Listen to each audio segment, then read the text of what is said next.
Hi, good day.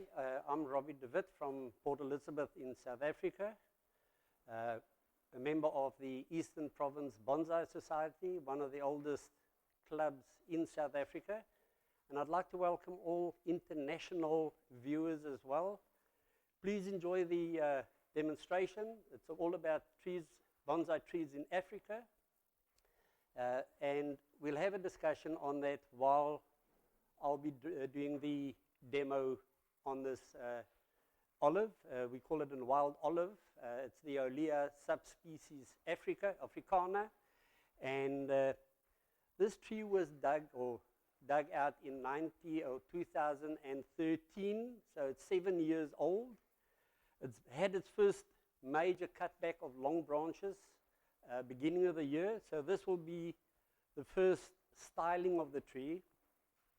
So it's the beginning of a bonsai. The quote from John Naka, I really appreciate. He said, what he liked about bonsai, it's got a start, but it doesn't have an end. So a tree continuously changes as we go along.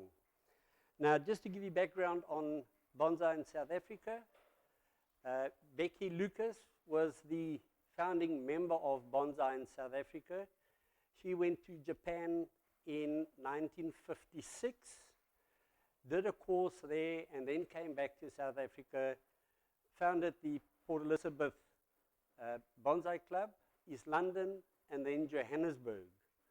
So that's a little bit of background on her. We've still got some of Becky Lucas's trees that's being looked after and cared at the Stellenbosch Botanical Gardens. Beautiful trees, old pine trees that's been looked after very well by the clubs around there. So without further ado, I would like to start looking at this tree. As you can see, a fairly big tree, thick trunk, gnarled, deadwood trunks, deadwood on this side, leaning over quite substantially. And this is how it came out as a yamadori out of the ground. I was looking at this tree from various viewpoints. Do we do a slanting tree, leaning over? Should we do an informal upright? But with the trunk at the bottom, which is substantially thicker, I don't think you can really see it in here, but the girth here is most probably, or the circumference, we're looking most probably about 400 millimeters, 500 millimeters, the circumference of the base here. So what we're going to discuss further is also how bonsai, or the members in South Africa, was resourceful and creative. Because South Africa, we cannot import any bonsai material at all. What we had to do is we had to be creative and get trees available to do bonsai with. And one of the most popular ones are the wild olive, or Europea subspecies africana. I've got a few of my little trees in the back as samples, or just as a display to have a look at it. Those are the styles we will be discussing during the demonstration as well. So I'll start with the cutting and wiring of this. While we're doing this, there's a few branches that we're going to get rid of. Eventually, we've pre-wired.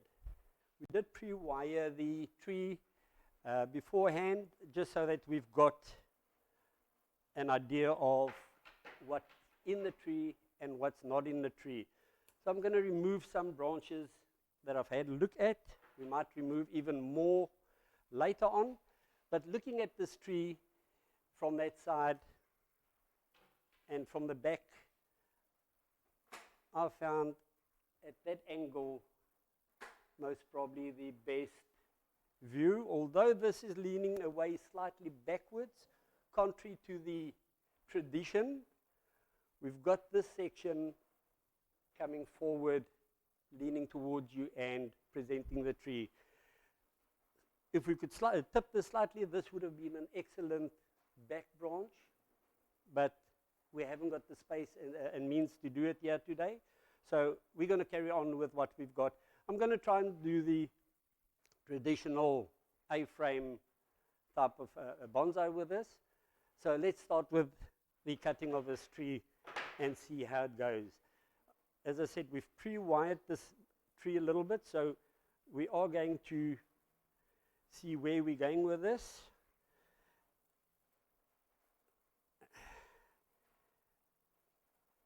Now, if I need help here today, I'll call in the members here from the Eastern Province Bonsai Society, all volunteer to help out. So we won't be short of manpower if we need to do anything. Yeah, as you can see, we've got a branch down this side, which I fairly like, on this side of the tree.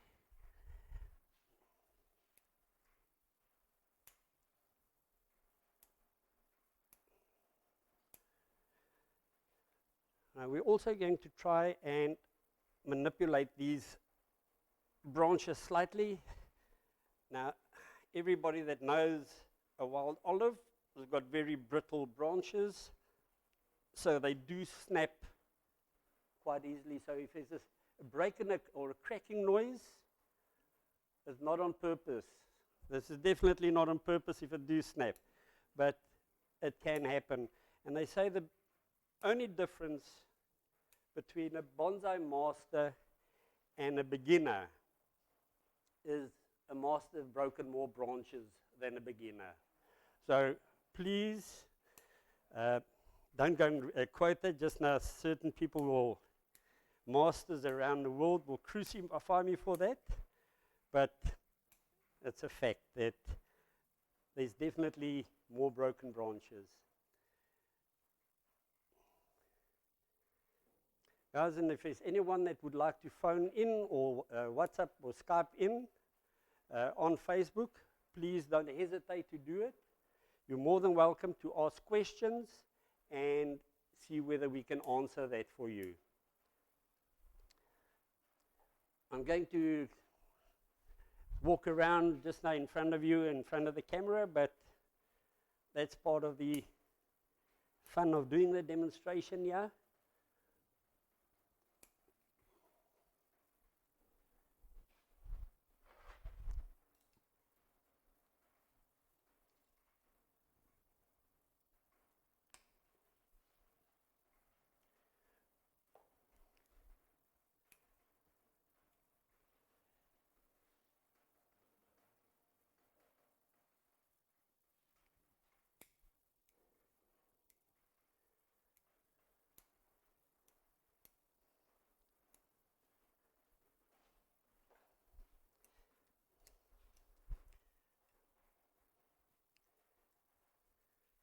I think if we're looking at the drawings in the back,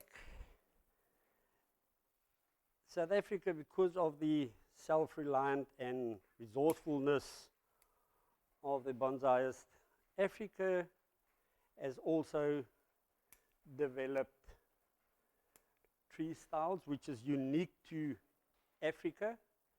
And I think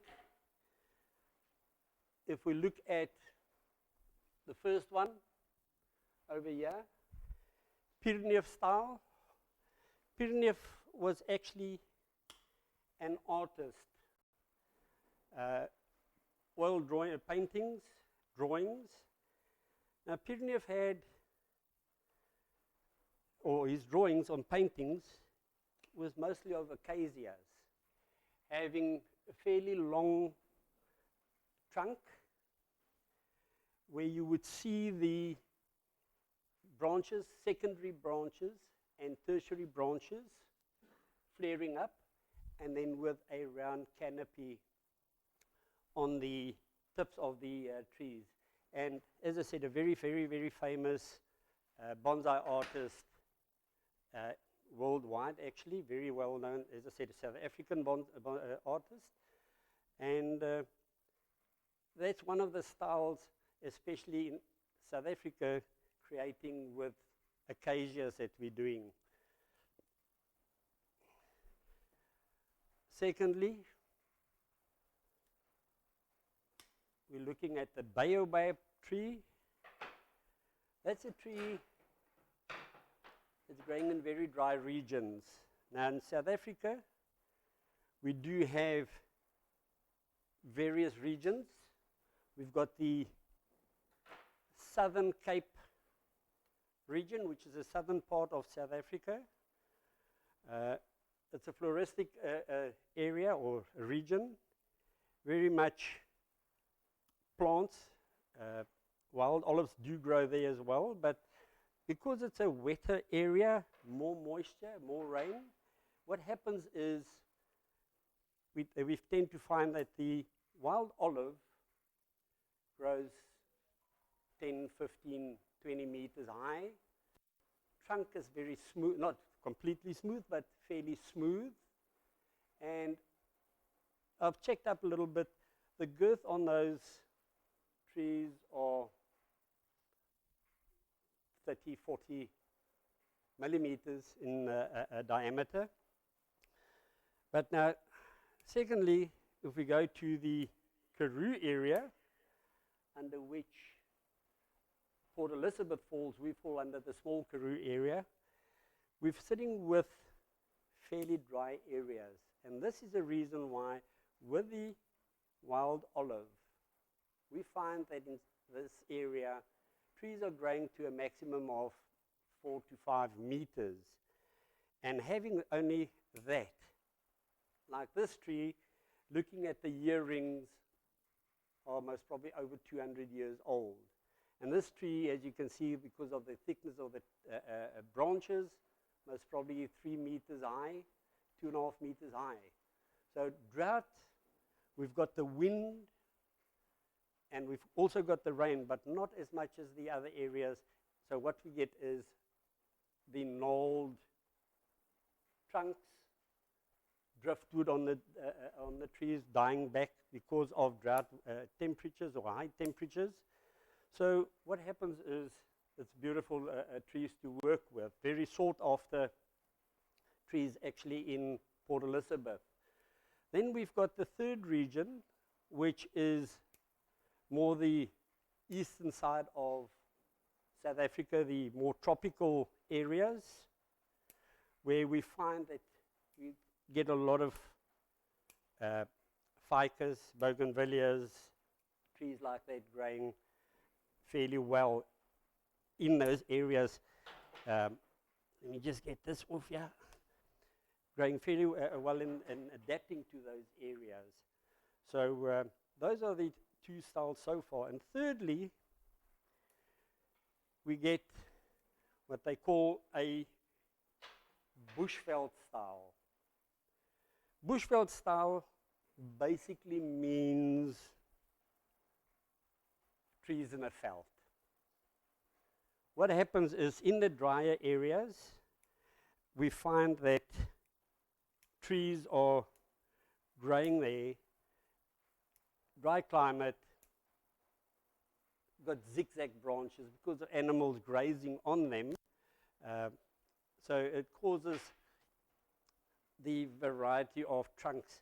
And again, the bushveld style spreads right up into Africa, right up into Kenya, areas like that overseas, or up in Africa. And it's beautiful. Then another style that's fairly, or that's available, or the growing in, is the acacias. There's two acacia families that is actually the flat top. They call it the flat top. And naturally the tree grows completely a flat top. With the flat top, it basically looks like a roof truss turned upside down. Because what happens is the tree trunk grows up, splits out.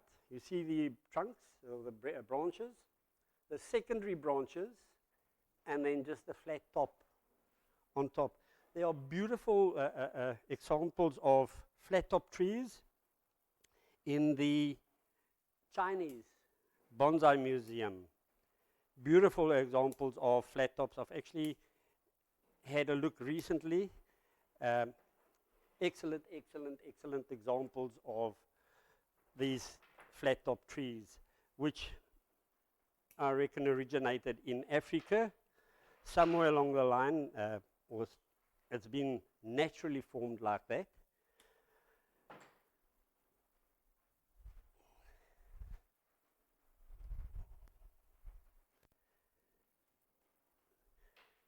And as I said, another form of trees in South Africa, which is dead wood. In South Africa, because of the climate conditions, as I said earlier, very dry regions, especially Port Elizabeth, our region we live in. A lot of the yamadoris you take out with dead wood. I've got, there's a little driftwood drawing, and these drawings I've copied out of the book of our late master, Charles Saronia. Elise gave me the okay to copy them, to just print them and display them. Of course, giving credit to Charles Saronia and his book that he's written about bonsai styles in the world. So, yes, those are the trees.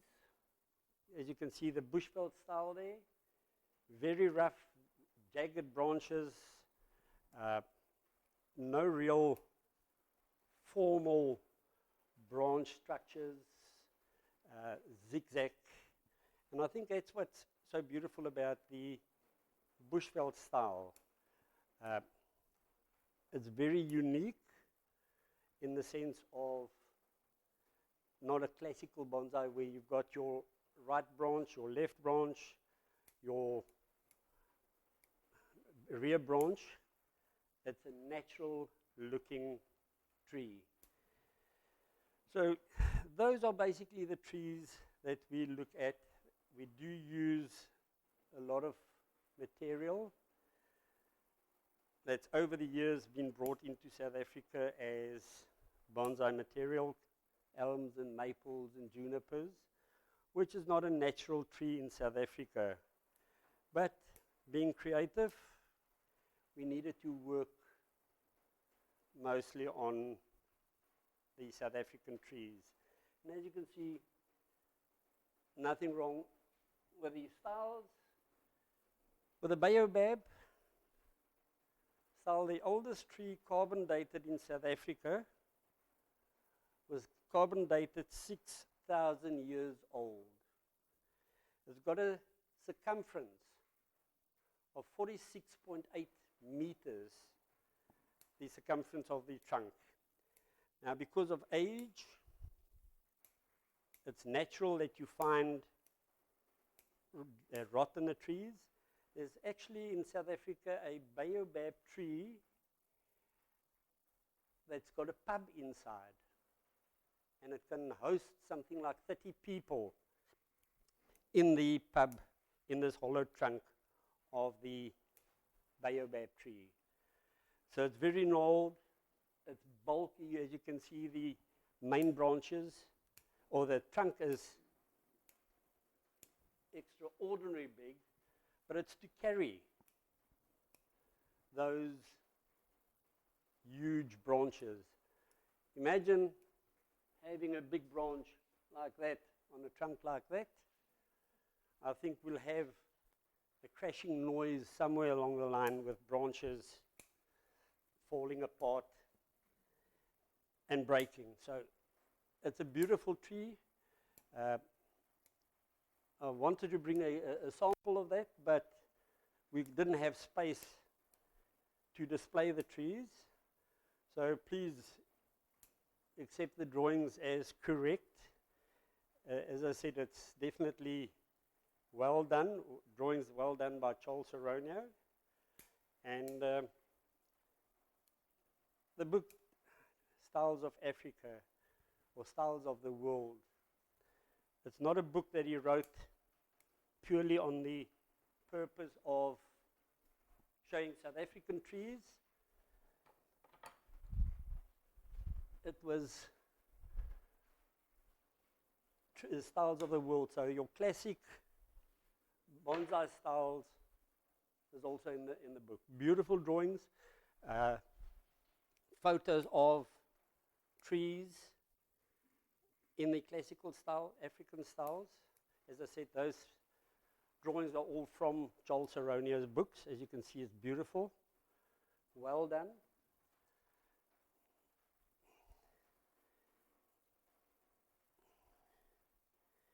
We're just getting to the back of this tree. Let me first do the front a little bit.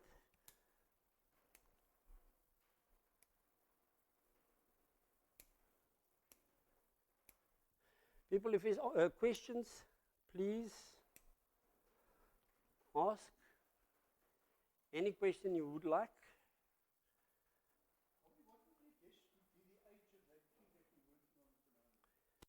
As I said in the beginning, I reckon very close to 200 years, because looking at the ear rings on these main trunks, although they've been dremeled a little bit, I've got trees similar size, and when I've taken them out, first thing before I've started cutting down or dremeling, or carving as they call it, I'll normally check the ear rings, and mine were, which comes out of the same region, about 200 years old.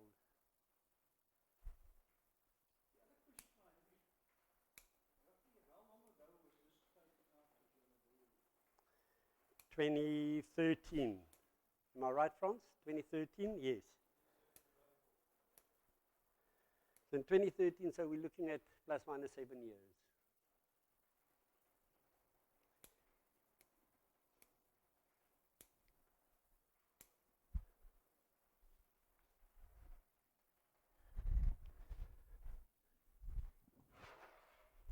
You can see this tree is leaning very much towards the bushveld style tree, where they are order in a chaos.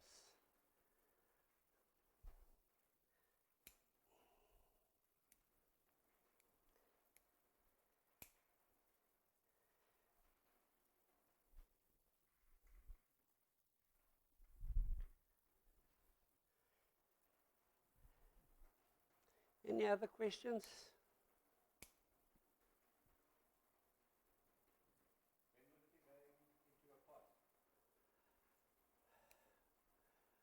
First of all is to get the pot.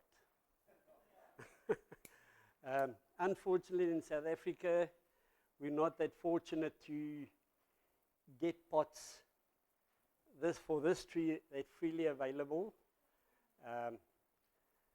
90% of our pots are imported. There are a few guys now that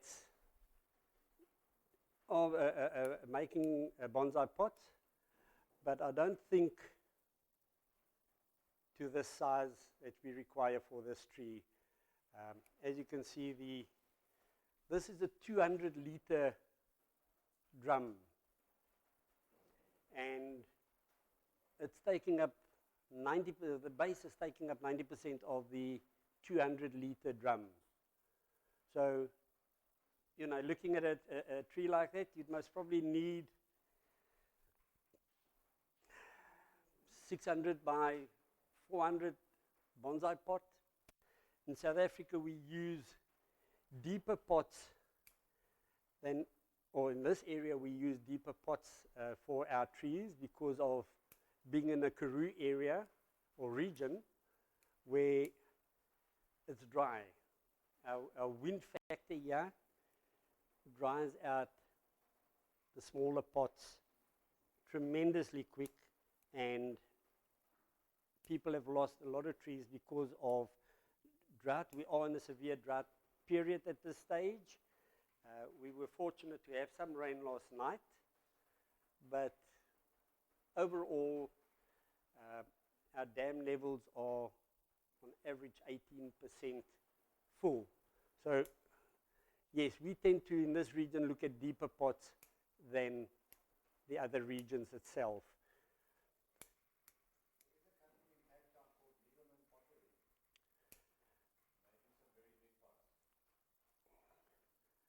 Where is this?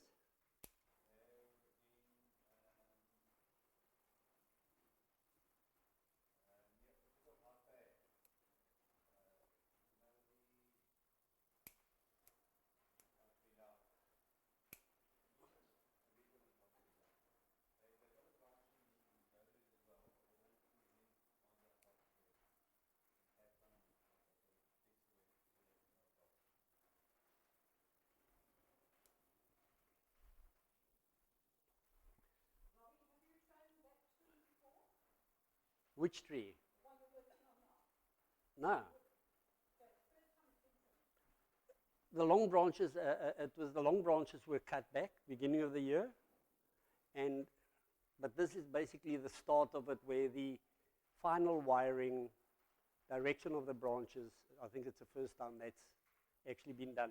It's been just pulled down the branches to get it, because it's a hardwood tree where it gets brittle. So if you leave it growing too long, you won't be able to wire these branches down to the position that you would like them, because as I said earlier, very brittle. If we do hear a crack here today, it's not on purpose, but it's because of the hardness of the tree itself, or the wood of this tree.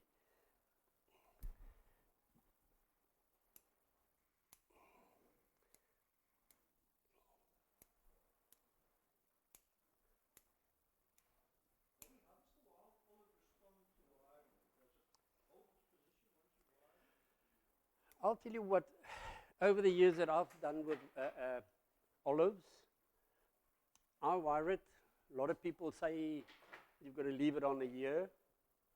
I leave it depending on the branch thickness. Thinner branches, a month. I'll take it off, it stays in position. You don't need more than a month to keep that in place. Some people have just got the idea or the liking, and I think it's a personal preference. But I find that on the thinner wire or the thinner branches, you can wire now, and within a period of 2 months, the wire can start cutting into the young new branches of the tree. So it's something that you've got to be aware of when you do these trees. The wiring itself, keep an eye on them, see how they're responding to wire, but they haven't got a problem. I know there are certain trees that don't like wiring, but the wild olive, as we know it, don't have a problem with wiring itself.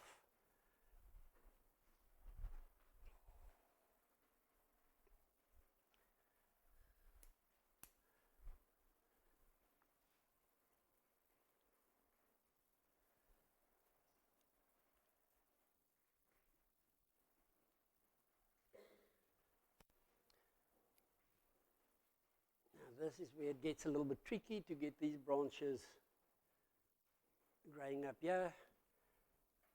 Because as you can see, in Africa, we haven't got the trees that's growing like all the European trees with branches growing down. And the reason for that is we've got sunlight, heat, we don't get snow. So all our trees tend to, branch-wise, grow towards the sun.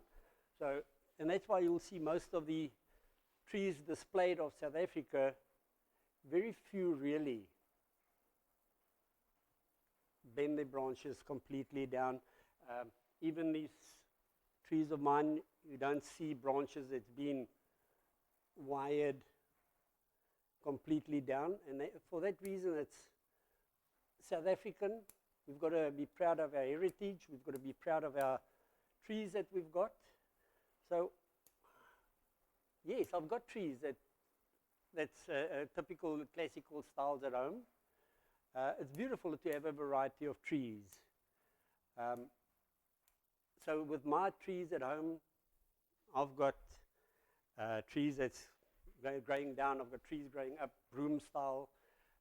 There's various styles that I've got, so it's a preference really of each person individually.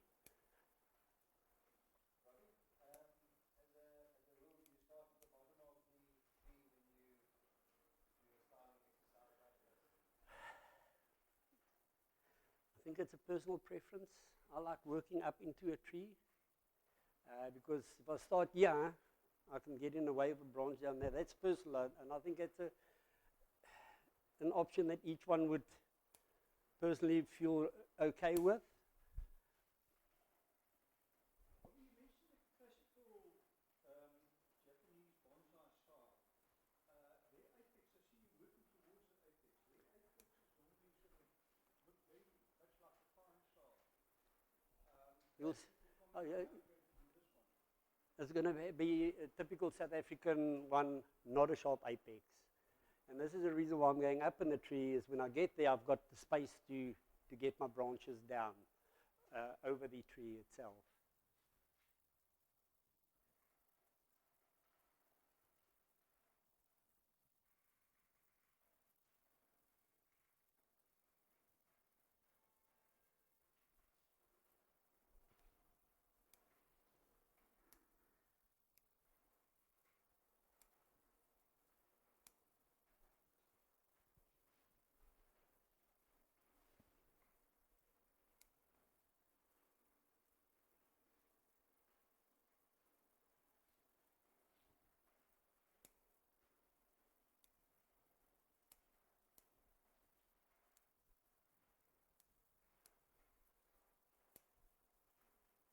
What would the typical soil mix be here in South Africa then?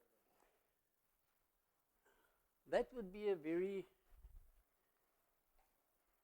arguable question, because I'll tell you what, I think when we meet our counterparts from different regions, there's always the question, what's your soil mixture? In a drier, I'm talking about the inland Karoo areas, you would like to have a mixture that retains a bit of moisture. Going to the floristic areas, Southern Cape, where you've got a lot of winter rain, and what would happen is if you've got a mixture there that retains moisture, you'll get root rot on your trees. We in the Eastern Cape Karoo areas, we've got a very balanced mixture of compost. Some people use stone, some use akadama, lava rock. There's so many variations that people are using. But our mixture is normally a well-draining mixture, which would allow water to drain out, but in the same time,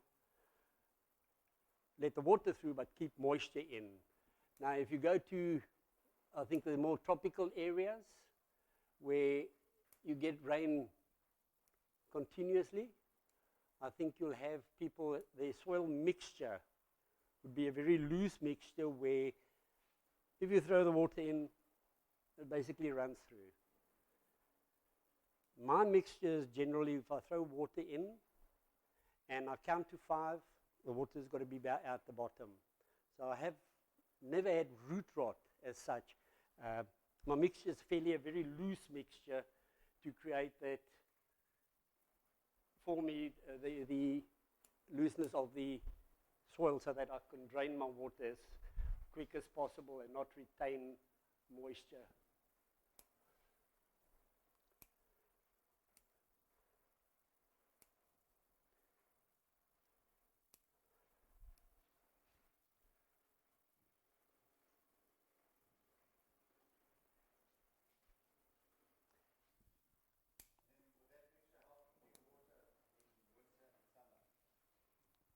Because water drains out quickly, you've got no retention of water in your pot.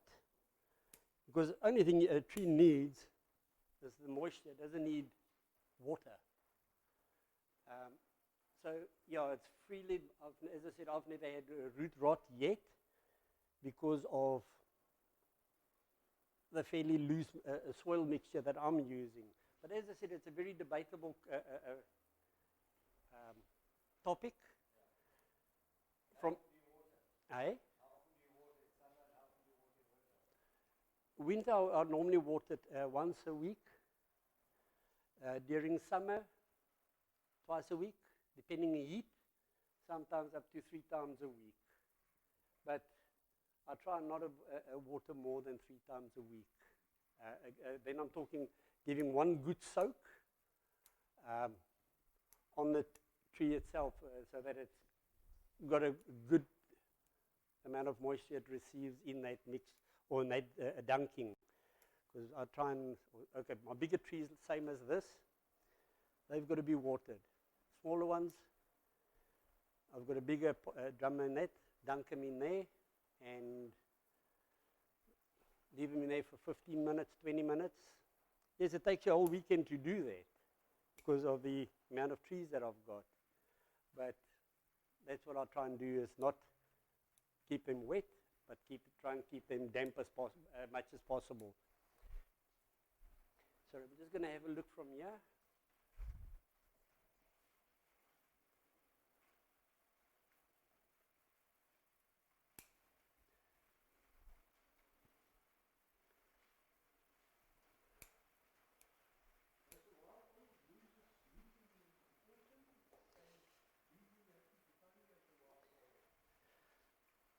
I don't defoliate my trees or my olives at all.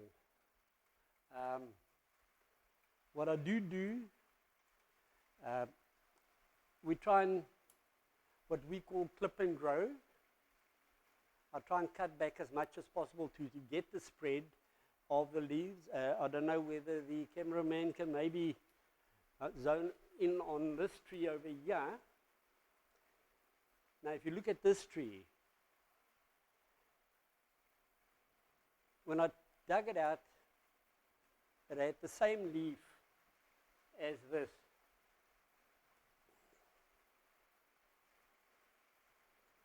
And that's how it miniaturizes with continuous clip and grow.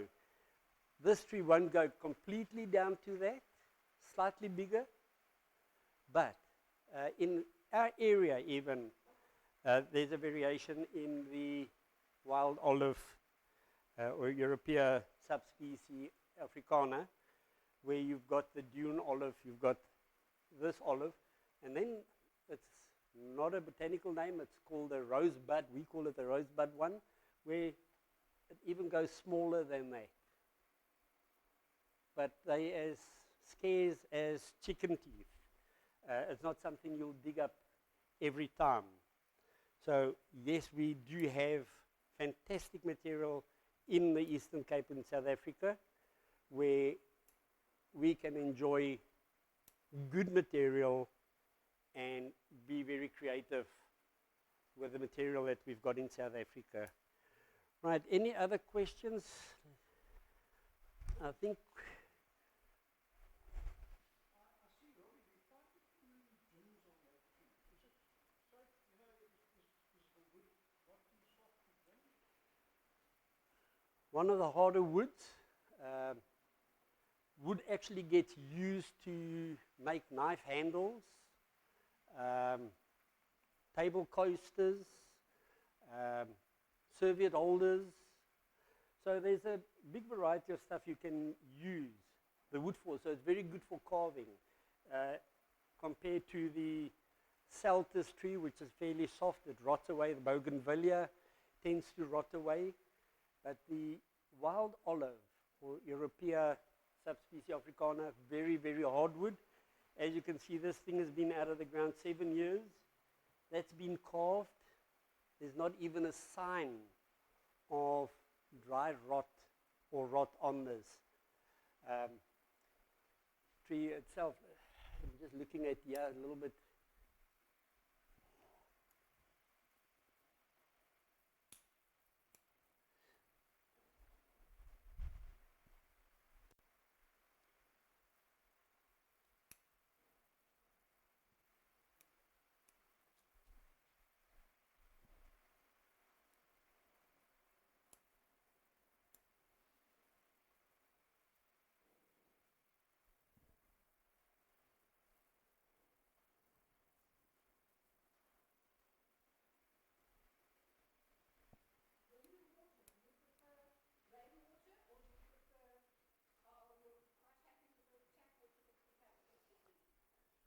I personally collect rainwater. Municipal water have got chemicals in, chlorine, whatever other chemicals they do throw in there. So I collect rainwater for my trees, only get rainwater, no municipal water at all. Right, guys, I think this is basically where we're going to stop with this tree. I think we've achieved most probably what we want. As I said, this is its first styling. As John Knocker said, a tree that has got its beginning. So this is the beginning of a bonsai tree, or as a bonsai. From here, it's developing the tree from here, which will take the next 50 years. Not in my lifetime, but if it carries on for 50 years, we'll still be working on this tree. Guys, I'm done. Any other questions? Thanks very much. Thanks for the viewers from overseas that's watching, from all over South Africa as well. I know there's quite a few that said they were tuning in. There's people from the UK. Guardian that also said he would be joining in. Thanks very much.